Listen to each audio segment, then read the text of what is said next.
Well, hello there. Hello, orcs and orchettes. It's me, back with another video on supplements, vitamins, the stuff that you believe will get you big and ripped without having to do a fucking thing. I thought I'd tackle this video because the supplement industry, let's say, loves to fuck you in the ass. And if they haven't fucked you in your ass with their big corporate slon yet, they just haven't had their morning coffee. It's very important to talk supplements and vitamins because people can be sold down the river very easily, and I was one of them for a long period of time. You buy a lot of things that you think it's the secret serum for longevity, muscle growth. Well, let's be fair, most people don't do it for internal health. These days, majority of supplements bought in vitamins is in the pursuit of aesthetics or super strength or a super hard on. So I thought I'd do back to basics, keep it simple, stupid, of vitamins and supplements of what I currently take. These are actually, some of these are brand new, haven't even got the seal open. You get the fresh smell, you know. The most exciting feeling is opening a new box of new supplements. You open that lid, the powder gets up your nose, and then you just take a line and then go to your favorite party. Okay, so let's go. I don't take much. I don't take much supplements. I know you might look at these right now. These are my vitamins. You might look at these right now and think, you take fucking loads. I don't. And a lot of these are trial and error as well. I used to take much more, but to keep it nice and simple. And we'll go over a small, quick info of what each one does. All right, so, my arm looking big in this photo yet? I'll keep it, I won't edit it, I'll keep it. So, vitamins. What did I take first? The most common one, omega-3. So I've been taking this one for many years now. It is very common. Now, I am not affiliated with any of these companies, especially not fucking Tesco, you know, with my 27 subscribers. Omega-3 fish oils, all right, this is a very basic one. They're essential fatty acids. Omega-3s are very important to take. This should be a staple in everyone. Bodybuilder, regardless of what you're trying to lose a bit of weight, just look after your health, get good aesthetics. Omega-3 should be included in it. In terms of fitness, these can help reduce muscle soreness, aid muscle strength, and range of motion. I knew that. But yeah, omega-3. Now, when it comes to cod liver oil, omega-3, take your pick. Some have, obviously other ones have vitamin E and A in them. Depends what you prefer to have. Tend not to take them both at the same time though. You can have negative side effects with that. Pick the one. Next is everyone loves the D, and by D I mean my penis. No, I mean vitamin D. We don't get enough sunlight where I am in Ireland. In fact, it fucking pisses down all the time. That is a slang word for rain. So vitamin D is a must. You can see I am whiter than snow. I'm pasty. You know, this arm obviously, I'm pasty. I'm very white. You know, it doesn't look great for burning out muscle, but I refuse to go to sunbeds. So vitamin D, I don't get much sun. I don't like the sun. I'm a bit of a goth. So vitamin D, yes. Vitamin D is one of those things that everyone's encouraged to have. It's good for nails and hair and all sorts of skin, but mainly in terms of what we take it for would be it can reduce, again, muscle soreness. Also, some studies have shown increase the muscle proteins and type 2 muscle fibers, but you know, that's all science. Next is vitamin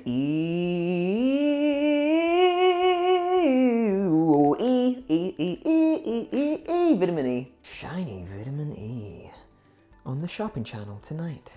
Obviously, vitamin E helps your immune system and strengthen it up against nasty diseases. But vitamin E, yes, bit of a no-brainer. Next up, we have B12. Obviously, there's a whole crusade at the minute on how we don't get B12. It's worthwhile supplementing this, guys. Not to give you my version, let's go from Google's definition. B12 plays a role in a number of different processes in the body. Including energy production, amino acid and DNA synthesis, blood cell formation, and brain and nerve cell function. B12 plays a part in forming red blood cells and converting food into energy. It also ensures that the brain and muscles communicate efficiently, which affects muscle growth and coordination. Now, one thing we used to talk about is mind and muscle connection. Feel the muscle movement. I can feel it. I can feel it. I can feel it. B12 will help you with that. Well, I hope so anyway. It cost me fucking £7. Calcium, and a bit more vitamin D. Believe it or not, calcium has a lot of benefits. It helps circulate blood around the body, helps with the connection between the muscles and the brain, and it also helps the hormones send the right signals and produce. Very important when it comes to bodybuilding or it comes to losing weight or anything. Pushing blood to certain areas obviously is nutrition flow, helps the muscles grow, helps them repair, replenish. Having the brain signals efficiently to the muscles for them to fire correctly, also important. And then hormones in terms of your adrenal glands. Being able to produce hormones effectively is such a big deal as well. Calcium is a fantastic vitamin. You'd be a fool not to, or just drink a big glass of milk. Vitamin C, again, it's an immune system type one. I take this for that. Your immune system can also be a bit battered right after an exercise, so vitamin C. Plus, it's flavored and chewable, so it feels like you're sucking on a orange Tic Tac. Next one is ZMA, which would be the likes of your zinc and magnesium. Now this one here is particularly popular among many bodybuilders and athletes. It's actually, you'll see this in almost everyone's stack. This particular one here, ON Nutrition, is £15, but it does you for 3 months, and you take it around half an hour before bed each night. Basically, in terms of what it does is it has zinc, magnesium, and B6 in it. The claim is it would boost muscle growth and strength and improves endurance, recovery, sleep quality.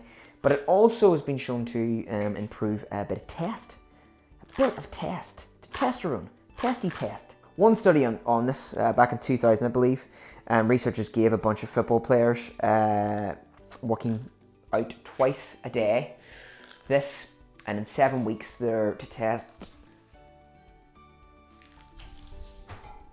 Their test and growth hormone had increased substantially. Now, take some of them studies with a grain of salt. I mean, so many variables could be based on that. You know, were they just recently new working out? Did they always work out in a certain way, high intensity? You take it with a grain of salt. However, I'm a gambling man. I'll bet for £15 for 3 months. Why not? And then finally, Fibo Boost, because sometimes it is good to poo. All right, next up is the fun bit. I mean, they're good. You need them, but this is the shiny. This is like the shiny Pokemon card you used to get. This is the real shit, which is supplements. Okay. Now I keep it really basic. There's a lot of guys out there who take a bunch of supplements that I don't even know half of them what the fuck they do, and they claim what they do. I take most of mine for performance issues and recovering issues. That's a good way to think of it. So what do I normally do? We'll start off with one of the most basic. Up top here we have a protein powder. Quick thing in protein, guys. There's so many out there, the different types. I just take a basic whey. I eat most of my meals. I don't need protein shakes, mostly. I only do it on weekends when I'm out and about more, okay? Always just read the ingredients. I mean, the basic thing I can teach anyone is just look at the back of a protein. If there's a lot of sugar and a lot of fat and a lot of calories in it, just don't buy it. I mean, if it has your basic 20 grams to 23 grams of protein per serving, calories are around about 90 to 100, and they have, natural L-glutamine and BCAAs in it, it's probably a good brand. Okay, so amino acids. Amino acids are very good during workout and after workout. I would use these mostly, focus, these ones here. I'd use this mostly during a workout, but sometimes after. It's good to replenish. Amino acids, essential building blocks for muscle. It's a no-brainer. Amino acids should be in your stack somewhere. I also take cyclodextrin carbohydrates. It's one of the best types, a bit more expensive cyclodextrin carbs, but it's good for during a workout. So it's a carb powder. This has about 24 grams of carbs in it, about 90 calories. Again, halfway through the workout, take this, keeps you going. It also gives a great blood rush to the muscles and a great pump. And also, it doesn't spike your insulin too much. So obviously when your insulin spikes, when your insulin is spiked and up and triggered, it's pushing a lot of nutrients to the muscles where you need it to grow and where you need to deliver to. If you spike it too fast though with any basic sugar, you get a very rapid rush down. This spikes it ever so slightly and keeps it consistent throughout the workout. Cyclodextrin, bit more expensive, but good quality. A pre-workout. Now, I usually do spend a bit more, but today I thought I would go basic and go with from AK-47 Labs, First Contact. I've never tried it actually, so only got it today. Listen, it's caffeine. Sometimes I just go for cheap pre-workouts because I I just like the idea that I'm drinking stuff. It's more of a placebo. Listen guys, coffee is just as good for most pre-workouts. But I do like the fancy colours because I am a fucking kid. And then a pump. Certain days I would use this. It's a non-stim. Guys, you don't really want to be taking pre-workout all the time. The heavy stims, which would be the heavy caffeine and stuff, can really mess up your adrenal glands. Your adrenal glands are the ones generating your hormones effectively. If you're taking stims all the time, you can increase your cortisol, which is your stress hormones, and then fuck up your adrenal glands as well. It produces your hormones. If you do that, again, if your cortisols go up, fat loss, forget about it. Muscle growth, fucking forget about it. So sometimes a non-stim's good and a pump. Helps more blood flow to the muscles as well. Feel good during the workout, but also again, blood flow equals, as I keep saying, nutrition flow. That's that one. Some of these are in the wrong containers, but that's L-glutamine. I like the taste. Obviously I'm getting it as part of my amino acids, but L-glutamine is quite important. I mean, that is essentially it. I mean, in terms of supplements, that is all I take. I mean, you don't need to go crazy. Some sort of pre-workout is fine. You know, protein, amino acids, and you know, even a pump workout. While I wish I discovered these a lot sooner, they're not a necessity. I mean, I trained for years without this and still made great progress, so they're not essential. However, if you are serious, certainly go for it. Carb powder is the exact same. You know, you can replace that with a Powerade, for example, during your workout. If you're quite, you know, if you're a beginner, don't worry about it, just water and hydrate. But, you know, if you're in an intermediate or a bit more advanced, a Powerade or Lucozade during a workout's fine, but if you can, splash out a bit more, cyclodextrin carb is good. So that's basically the supplements, guys. There isn't much more to say about that. You can't overcomplicate this. Like I said, supplement companies will try to sell you all sorts. There is much more out there. There's probably a lot I'm missing still. If there is, feel free to comment. But I believe less is more. I mean, guys, a lot of these things like the vitamins, like vitamin D, if you eat a lot of vegetables and fruit, you don't really need to supplement vitamin E. You should be okay. All this is part of a good healthy diet. If your diet's down and you're training hard, then these are the small details you should be paying attention to. But if you're not doing any of the previous, that should be your main concern first. Good diet, training hard, and slapping your hands a lot and slapping something else. And then price-wise, guys, you can't go cheap. What I tell everyone is it's not rocket science. Look at the back. A lot of these were from Tesco. I found actually the Harlan Barrett brands, which were triple the price of these, had the exact same per IUs or per milligrams each serving that the Tesco ones did. You know, it's just, some of them's just fancy brands. Just remember that. Some of the high-grade stuff isn't exactly high grade. It contains the exact same. It's just marketed in such a way. Some of the supplements can be the same as well. Obviously quality is something you get what you pay for, but again, some of them,